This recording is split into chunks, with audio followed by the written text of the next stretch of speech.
Shubor nakaslem jong unong san hima. Kathma hapdeng ke US, Israel bat ke Iran kalapoi shadu ke Indian Ocean. Hak ba ke Iran kala ther namding hadu ASEAN hak ketem shipai ke US bat UK ke badan Diego Garcia hak dawlindong Kegos ke badan hakibenta ke Indian Ocean. Ki khubor na US ki thu bo wei unamding ula lipno kat bo wei pat ula sha penjot no hak shipai jong ke US. Ke US kala kam ba kala yo asiat penjot da ke SM3 yagi namding ke Iran buatlah ke jing penbena keempat syai bah. Kini ke ketem shipai ke US bat UK ke jengai hadu 1,000 kilometer na Iran.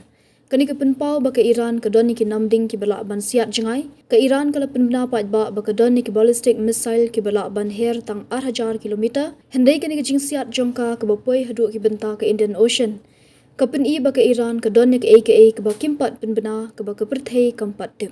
Ke Iran kala abandon ni ki tiar ki ba klan kum ki intermediate range ballistic missile ki balak ban poi she Indian Ocean bat wat she ki than shathi ke Europe ru. Kani ke jing bom tip tikna ke US ki jing don ke Iran ni ki namding ki ba klan kala ban penjenjar ke US bat ke Israel bat ye ki Gulf bakin bishar banya alpai ki benta banyada ye ki namding. Ka Diego Garcia ru kamdei ke ketem ke barit hendai ke dega jaka badan bor bha na ke benta ke US ke ba shakri kum ke jaka ba kongsan jong ke jingyada kerki bat ke jing pentri kam ki namding. Kedai ke jaka bu iki leng sunya pom ki bahe bat ki kor pet ngor jong ke US ke badan haki benta jong ke Indian Ocean. Na ke jing persyang ke Iran ban penjot ya ke Diego Garcia kemut ba ke Iran ke lenang penjalan ya ke thma na Middle East she Indian Ocean. Dang haki kenyat tayo baladap ke US ke penjot ya ke jahat thma ke Iran haki benta ba shathi ke Sri Lanka. Kebala penyap ya prapusan ngut.